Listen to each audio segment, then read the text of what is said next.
পৃথিবী থেকে বিদায় হওয়ার সঙ্গে সঙ্গে আমার বাবার চেহারাটা মলিন হয়ে গিয়েছে, আমার বাবার চেহারাটা কুশ্রী হয়ে গিয়েছে। এবার পয়গম্বর বলেন, তোমার বাবার লাশটা কোথায়?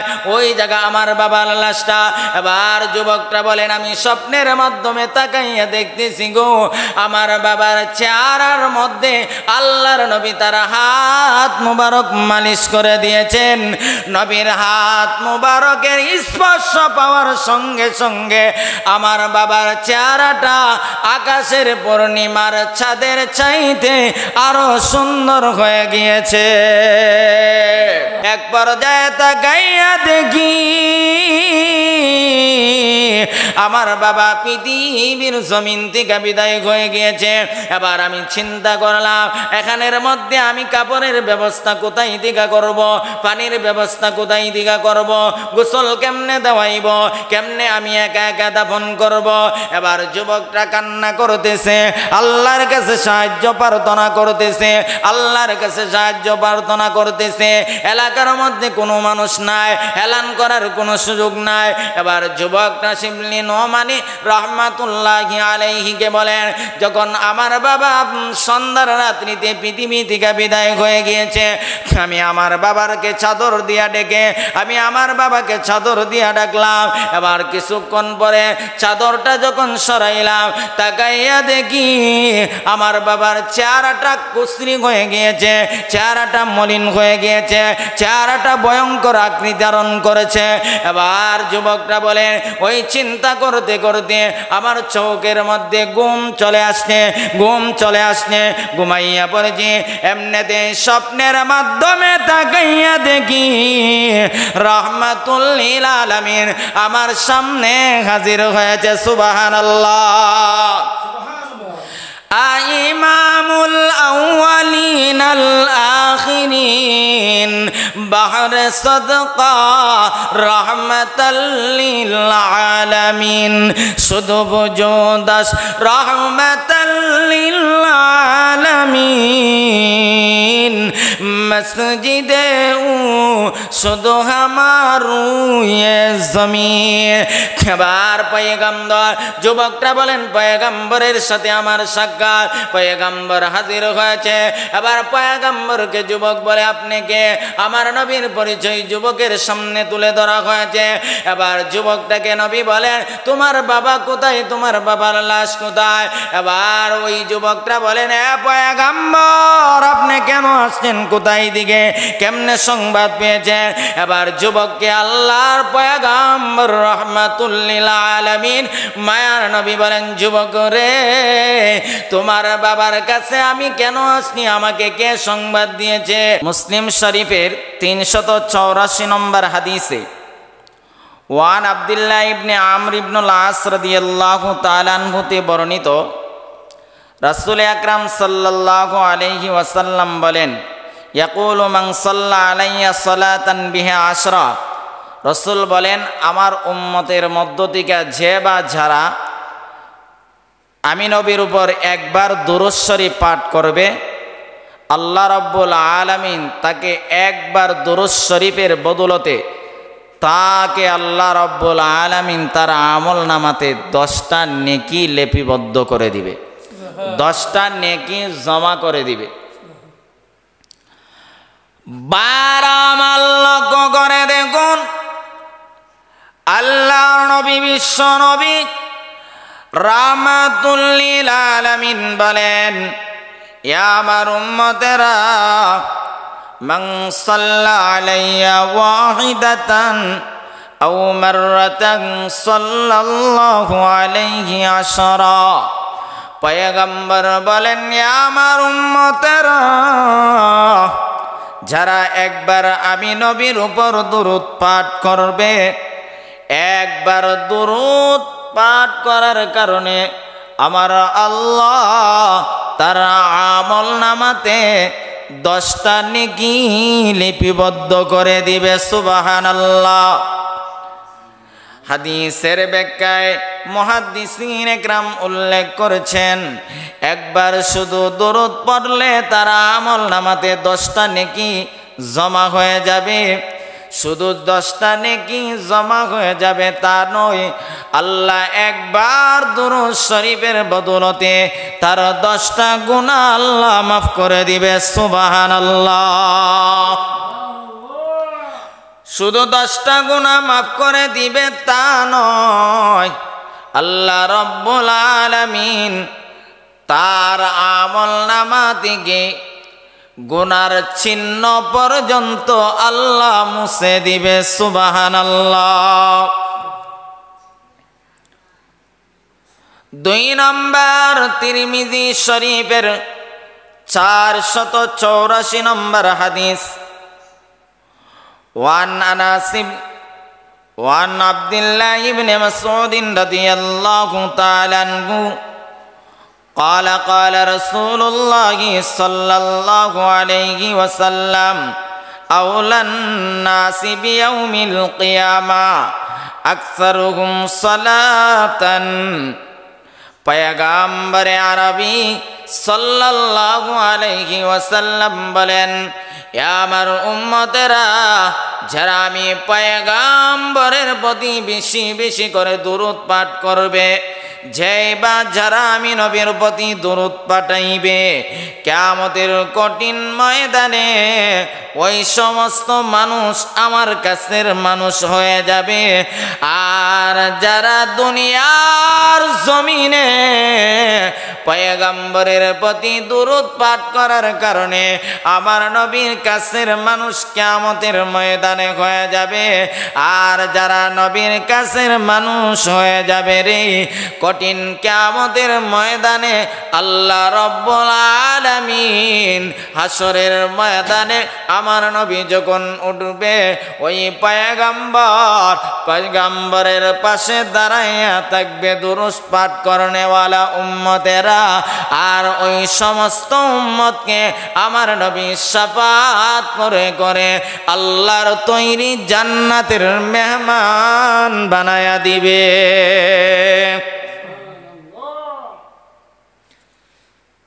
বাইরা আমার লক্ষ্য করে দেখুন, অন্য হাদিসের মধ্যে মাজমাউজ জাওয়াইদের মধ্যে ওয়ান আবি দারদা রাদিয়াল্লাহু তাআলা আনহু মান সাল্লা আলাইয়া হিনা ইসবিহু আশরা আও হিনা ইমসি আশরা। পয়গম্বর বলেন, আমার উম্মতেরা, যারা দুনিয়ার জমিনে সকালে 10 বার দুরূদ শরীফ পাঠ করবে, আবার বিকালে 10 বার দুরূদ শরীফ পাঠ করবে, ওই সমস্ত উম্মতকে কিয়ামতের কঠিন ময়দানে আমি নবী শাফাত করব। আর যদি কিয়ামতের কঠিন ময়দানে আল্লাহ রব্বুল আলামিনের কাছে আমার নবী শাফাত করে, নবী শাফাত করতে দেরি হবে, আমার আল্লাহ তা কবুল করতে একটা সেকেন্ডও দেরি করবে না। সুবহানাল্লাহ। বাইরে আমার লক্ষ্য করে দেখুন, পৃথিবীর জমিনে কোনো মানুষ যদি নবীর কাছের মানুষ হতে চায়, নবীর পাশে থাকতে চায়, কিয়ামতের কঠিন ময়দানে নবীর শাফাত পেতে চায়, ওই মানুষটা যেন দুনিয়ার জমিনে বেশি বেশি করে দুরূদ পাঠ করে। ওই দুরূদ পাঠ করাটা হবে নবীর তরিকা, নবীর পদ্ধতিতে, মন গড়া দুরূদ নয়, কোন বাবার বানালকৃত দুরূদ নয়। এমন দুরূদ পড়া যাবে না যেই দুরূদের মাধ্যমে দিলের মধ্যে বঙ্গোপসাগরের মতন ঢেউ চলে আসে। এমনভাবে দুরূদ পড়তে হবে নবীর মহব্বত আর ভালোবাসা নিয়ে, নবীর মহব্বত আর ভালোবাসা নিয়ে দুরূদ পড়বে আর চোখ দিয়া পানি ছাড়বে, দুরূদ পড়বে আর চোখ দিয়া পানি ছাড়বে। আমরা যেইভাবে হাদিসের মধ্যে পেয়েছি ওইভাবে দুরূদ পড়বে। যদি এইভাবে দুরূদ পড়তে পারে, কিয়ামতের কঠিন ময়দানে আমার নবী শাফাত করবে। আর নবী শাফাত করতে দেরি হবে, আমার আল্লাহ কবুল করতে একটা সেকেন্ডও দেরি করবে না। সুবহানাল্লাহ।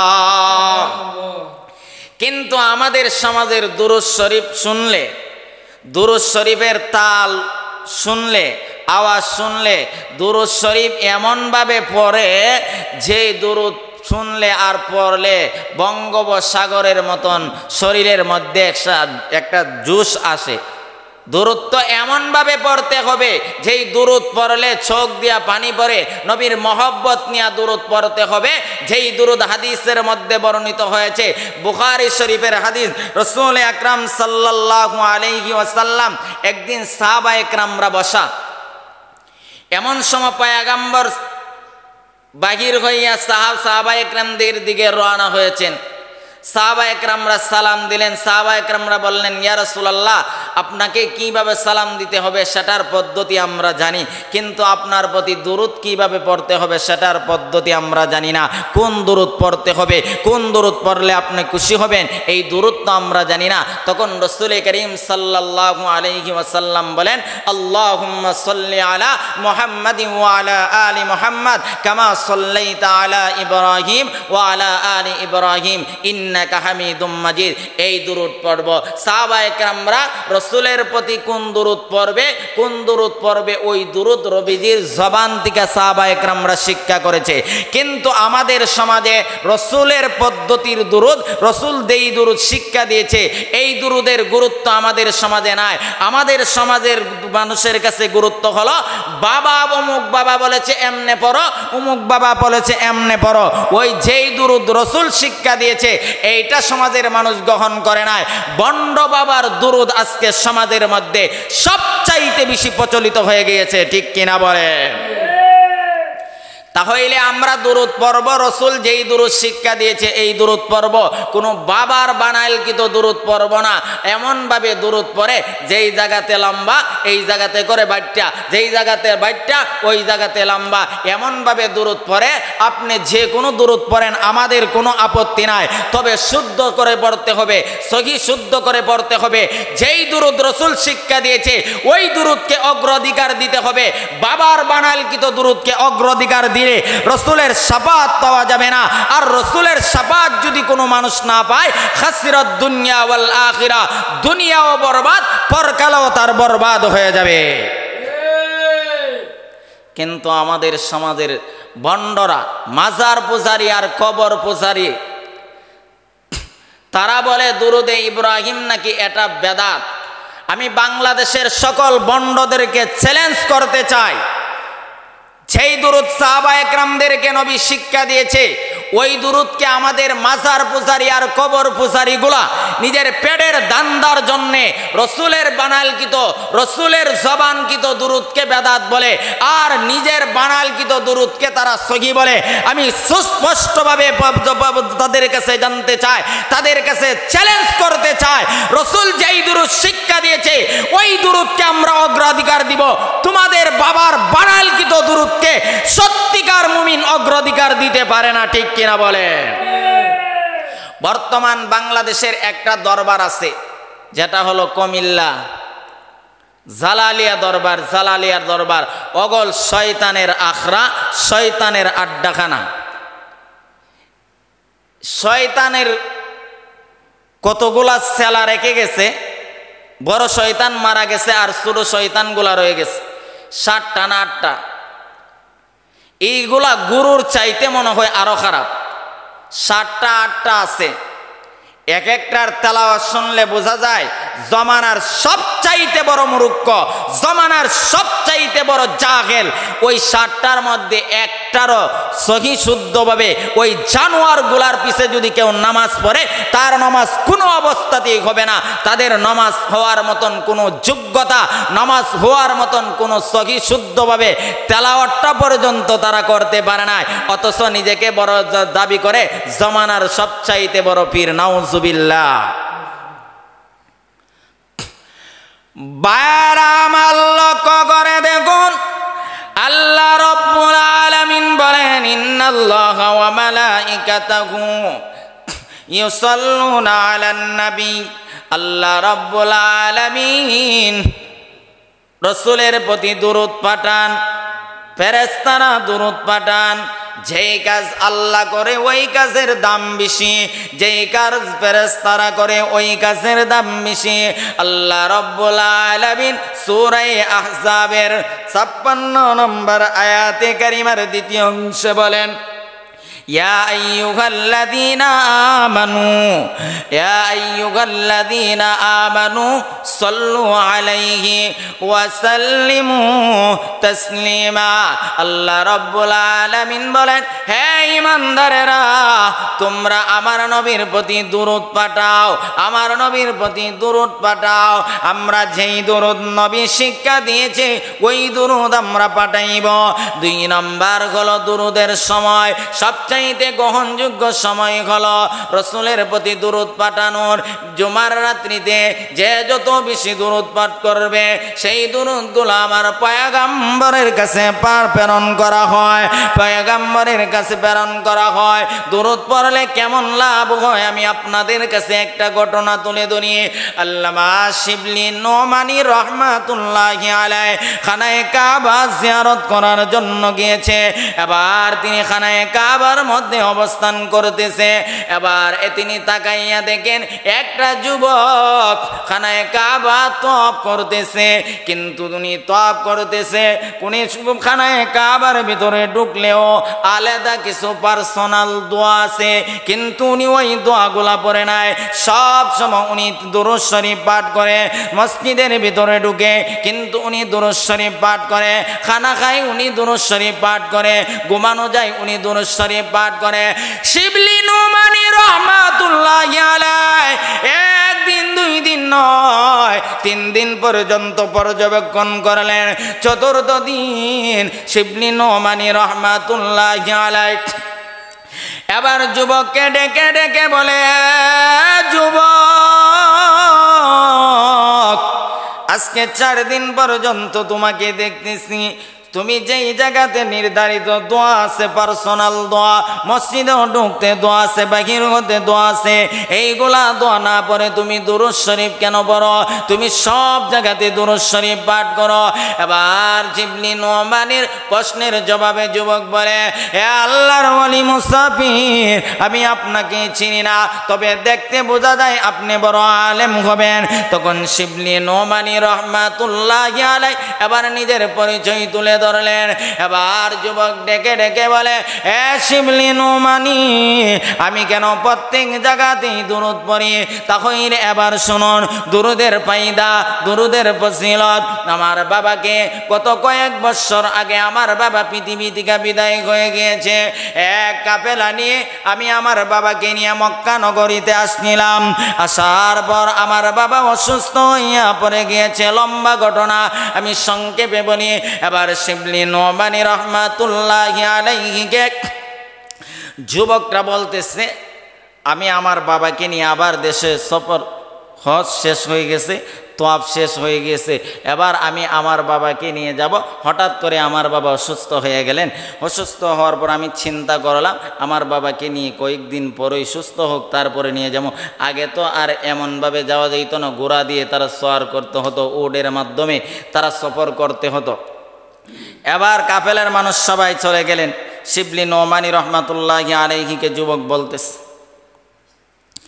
এবার যুবকটা বলল, আমার বাবা কিছু একটা সুস্থ হয়েছে, আমি আমার বাবাকে একটা উটের উপর উড়াইলাম, আমি একটা উটের উপর উঠলাম। এবার আমি আমার বাবাকে নিয়ে আমার দেশের বাড়িতে রওনা হব। যাওয়ার পর সফর করতেছি, সন্ধ্যা হয়ে গেলেন। আমার বাবা, আমি তাকায়া দেখি আবার এক ধরনের অসুস্থ হয়ে পড়তেছে। আমার বাবা ঘোড়ার উপর বসতে পারতেছে না, হেলতেছে, দুলতেছে, ডাইন দিক দিয়ে যায়, বাম দিক দিয়ে যায়, এইভাবে আমার বাবা যাইতে আরম্ভ করেছে। তখন আমি আমার বাবাকে ওই উটের উপর থেকে নামাইলাম, নামাইয়া শোয়াইলাম। শোয়ানোর পর দেখলাম, আমি তাকায়া দেখলাম মরুভূমি এলাকা কোনো বাজার আছে কিনা। যদি বাজার থাকে তাহলে অবশ্যই ডাক্তার থাকবে, আর ডাক্তার থাকলে আমি আমার বাবাকে প্রাথমিক চিকিৎসা করব। একটু সুস্থ হলে আবার আমি আমার বাবাকে নিয়ে আমার দেশের মধ্যে রওনা হয়ে যাব। বারবার এবার যুবকরা চতুর্দিক দিয়া তালাশ করতেছে ডাক্তারের কোনো ব্যবস্থা করা যায় কিনা। এবার যুবকরা শিবলি নোমানী রহমাতুল্লাহি আলাইহিকে ঘটনা বলতেছে। তাকাইয়া দেখি কোনো বাজারের ব্যবস্থা নাই, ডাক্তারের কোনো ব্যবস্থা নাই, মরুভূমির মধ্যে কোনো পানির ব্যবস্থা নাই। আমার বাবার শরীরের মধ্যে প্রচণ্ড জ্বর চলে আসছে। আমাদের খাবারের পানি ছিল, আমি বাবার মাথার মধ্যে পানি ডাললাম, কিন্তু কোনো উন্নতি দেখি না। এক পর্যায়ে তাকাইয়া দেখি আমার বাবা পৃথিবীর জমিন থেকে বিদায় হয়ে গিয়েছে। এবার আমি চিন্তা করলাম, এখানের মধ্যে আমি কাপড়ের ব্যবস্থা কোথায় দিকা করব, পানির ব্যবস্থা কোথায় দিকা করব, গোসল কেমনে দেওয়াইব, কেমনে আমি একা একা দাফন করব। এবার যুবকটা কান্না করতেছে, আল্লাহর কাছে সাহায্য প্রার্থনা করতেছে, আল্লাহর কাছে সাহায্য প্রার্থনা করতেছে। এলাকার মধ্যে কোনো মানুষ নাই, এলান করার কোনো সুযোগ নাই। এবার যুবকটা শিবলি নোমানি রহমাতুল্লাহি আলাইহিকে বলেন, যখন আমার বাবা সন্ধ্যার রাত্রিতে পৃথিবী থেকে বিদায় হয়ে গিয়েছে, আমি আমার বাবাকে চাদর দিয়া ডেকে, আমি আমার বাবাকে চাদর দিয়া ডাকলাম। এবার কিছুক্ষণ পরে চাদরটা যখন সরাইলাম, তাকাইয়া দেখি আমার বাবার চেহারাটা কুশ্রী হয়ে গিয়েছে, চেহারাটা মলিন হয়ে গিয়েছে, চেহারাটা ভয়ঙ্কর আকৃতি ধারণ করেছে। এবার যুবকটা বলে, ওই চিন্তা করতে করতে আমার চোখের মধ্যে ঘুম চলে আসছে, ঘুম চলে আসছে, ঘুমাইয়া পড়েছি। এমনিতে স্বপ্নের মাধ্যমে তাকাইয়া দেখি রহমাতুল লিল আলামিন আমার সামনে হাজির হয়েছে। সুবহানাল্লাহ। ইমামুল আউয়ালিন আল আখিরিন বাহরে সাদকা রহমাতাল লিল আলামিন, শুধু বুজুদাস রহমাতাল লিল আলামিন, মসজিদে শুধু হামারু এ জমিন। এবার পয়গম্বর, যুবকটা বলেন, পয়গম্বরের সাথে আমার সাক্ষাৎ, পয়গম্বর হাজির হয়েছে। এবার পয়গম্বরকে যুবক বলে, আপনি কে? আমার নবীর পরিচয় যুবকের সামনে তুলে ধরা হয়েছে। এবার যুবকটাকে নবী বলেন, তোমার বাবা কোথায়, তোমার বাবার লাশ কোথায়? এবার ওই যুবকটা বলেন, এ পয়গম্বর, আপনি কেন আসছেন, কোথায় দিকে, কেমনে সংবাদ পেয়েছেন? এবার যুবককে আল্লাহর পয়গম্বর রহমাতুল লিল আলামিন মায়ার নবী বলেন, যুবক রে, তোমার বাবার কাছে আমি কেন আসনি, আমাকে কে সংবাদ দিয়েছে?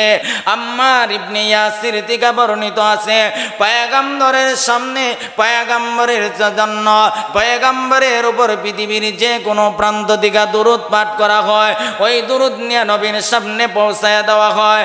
এবার নবী বলেন, হ্যাঁ যুবক, তোমার বাবা প্রতিদিন সকাল এবং সন্ধ্যা 200 বার দুরূদ শরীফ পাঠ করত, আর ওই দুরূদের সংবাদ আমি নবীর রওজাতে পৌঁছায়া দেওয়া হইতো। আজকে যখন সন্ধ্যা হয়ে গেছে, কোনো ফেরেশতা আমার কাছে দুরূদ নিয়ে যায় না।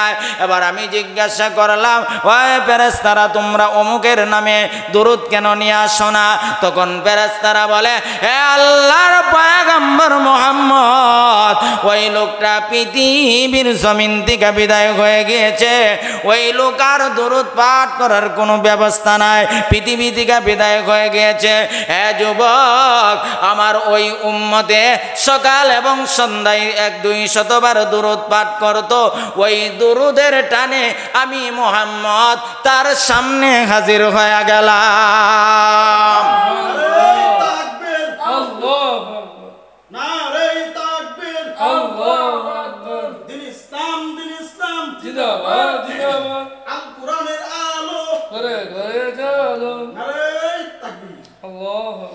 يا أيها الذين آمنوا صلوا عليه وسلموا تسليما।